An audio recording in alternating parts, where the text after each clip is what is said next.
Greetings, loved ones. Today we are beginning a new series, and we're going to begin talking about trauma, what it is, how to heal from it, and how to move on with your life in new healing. Help us get these messages out. Subscribe to our channel. Follow us on Facebook, Instagram, and Twitter. Hit the like button and the notification bell, and please share these messages with others because you know you could save a life.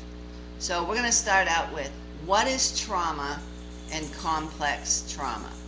That's where we're starting today. Trauma-Informed Care Implementation Resource Center is a center for health care strategies, and they have a website developed with support from the Robert Wood Johnson Foundation. So we're going to start with defining trauma. Trauma is a pervasive problem.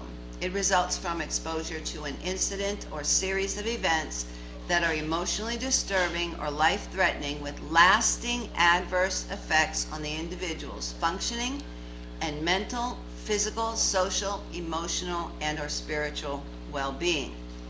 Experiences that may be traumatic include physical, sexual, and emotional abuse, childhood neglect, living with a family member with mental health or substance abuse disorders, sudden unexplained separation from a loved one, poverty, racism, discrimination, and oppression, violence in the community, war, terrorism, and even hurricanes.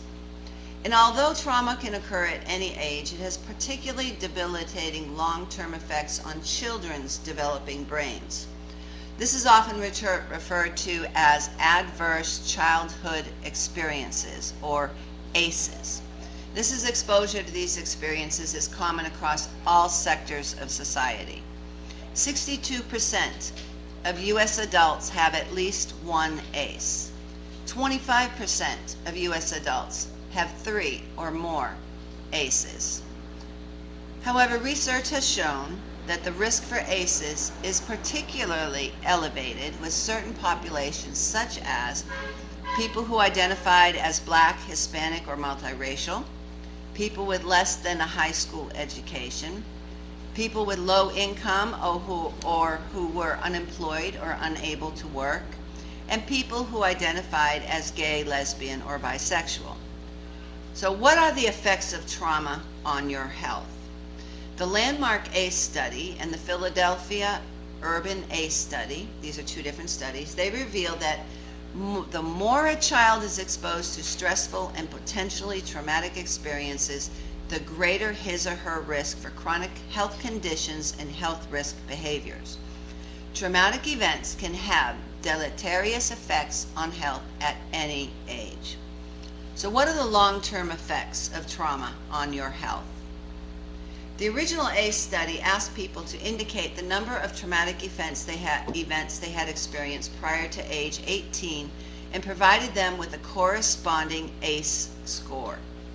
Compared to people with no ACEs, individuals with an ACE score of 4 or more were approximately 2 times as likely to smoke, 2.5 times more likely to have sexually transmitted diseases, 4 times more likely to have chronic obstructive pulmonary disease, 7 times more likely to consider themselves an alcoholic, 10 times as likely to have injected street drugs, and 12 times as likely to have attempted suicide.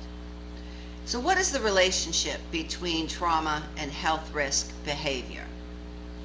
People affected by trauma, they may develop coping mechanisms to help alleviate the emotional and or physical pain they feel because of the trauma. And sometimes these strategies involve maladaptive behaviors such as unhealthy eating, tobacco use, or drug and alcohol use. These coping mechanisms may provide some relief, but they can also simultaneously contribute to anxiety, social isolation, and chronic diseases. So let's talk about the impact of trauma on relationships. Regardless of the type of trauma a person has experienced, trauma experiences do indeed impact relationships.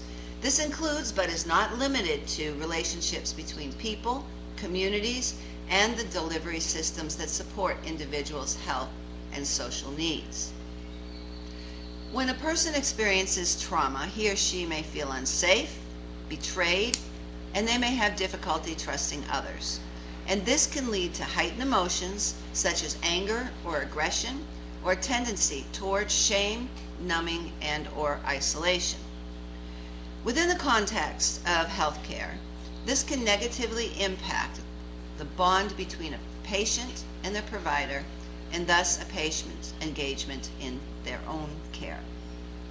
So can the effects of trauma be avoided or addressed?